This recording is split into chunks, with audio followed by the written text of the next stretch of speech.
Focus Group Discussion atau FGD adalah metode pengumpulan data dalam penelitian kualitatif yang melibatkan sekelompok kecil orang yang berdiskusi untuk mendapatkan wawasan mendalam mengenai suatu topik tertentu. Sebelum memulai FGD, ada beberapa syarat yang harus dipenuhi agar diskusi berlangsung efektif. 1. Moderator yang berpengalaman. Moderator harus berpengalaman dalam mengelola diskusi. Perannya penting untuk memastikan setiap peserta mendapat kesempatan berbicara dan diskusi tetap terarah. 2.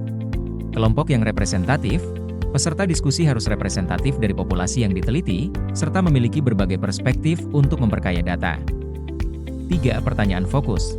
Diskusi harus didorong oleh pertanyaan yang relevan dan terfokus untuk memastikan pendapat yang disampaikan peserta sesuai dengan tujuan penelitian. 4. Lingkungan yang nyaman. Lingkungan diskusi harus nyaman dan bebas dari gangguan sehingga peserta bisa berpartisipasi secara aktif. Merangkum pendapat peserta FGD merupakan langkah penting untuk memastikan seluruh wawasan tertangkap dengan baik. Berikut langkah-langkah untuk melakukannya. 1. Dengarkan dengan aktif. Moderator harus mendengarkan setiap pendapat peserta dengan seksama dan memastikan tidak ada poin penting yang terlewat. 2. Catat poin utama. Moderator atau asisten harus mencatat setiap pendapat yang muncul, baik dalam bentuk kutipan langsung maupun dalam bentuk ringkasan yang tetap mencerminkan gagasan utama. 3. Gunakan teknik parafrase. Jika ada pendapat yang kurang jelas, moderator dapat memparafraskan pendapat peserta untuk memastikan pemahaman yang benar. 4. Klarifikasi dan periksa. Sebelum melanjutkan diskusi, moderator dapat memeriksa kembali pendapat yang disampaikan dengan peserta untuk memastikan akurasi ringkasan. Setelah FGD selesai, data yang dikumpulkan perlu disusun dan dianalisis dengan teliti. Berikut cara menyusunnya. 1. Transkripsi rekaman. Langkah pertama adalah mentranskrip seluruh percakapan dari rekaman FGD. Ini membantu peneliti untuk memiliki catatan lengkap dari seluruh diskusi. 2. Kategorisasi dan coding. Setelah transkripsi, data dibagi ke dalam kategori atau tema yang sesuai dengan pertanyaan penelitian.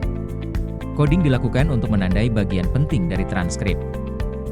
3. Analisis tematik. Data yang telah dikategorisasi kemudian dianalisis secara tematik untuk menemukan pola dan hubungan antar ide yang disampaikan oleh peserta. 4. Interpretasi. Hasil akhir dianalisis dan diinterpretasikan untuk menyimpulkan wawasan yang didapatkan dari diskusi, yang akan digunakan untuk mendukung penelitian. Sebagai contoh, misalkan kita sedang melakukan penelitian tentang penerapan kebijakan pendidikan baru di sekolah. Kita bisa mengundang sekelompok guru untuk berdiskusi mengenai tantangan dan manfaat dari kebijakan tersebut. Dari diskusi ini, mungkin ditemukan bahwa banyak guru menghadapi kesulitan dalam penyesuaian kurikulum baru, sementara beberapa siswa menunjukkan peningkatan hasil belajar. Wawasan ini akan membantu menyusun rekomendasi kebijakan lebih lanjut. FGD adalah metode efektif dalam pengumpulan data kualitatif karena memungkinkan peneliti untuk mendapatkan pandangan yang beragam dan mendalam. Dengan moderator yang berpengalaman, penyusunan data yang terstruktur, dan analisis yang tepat, hasil FGD dapat memberikan kontribusi berharga untuk penelitian. Jadi, jika kita ingin mendapatkan pemahaman yang lebih kaya tentang suatu topik, gunakanlah FGD sebagai salah satu metode pengumpulan data dalam penelitian kualitatif kita.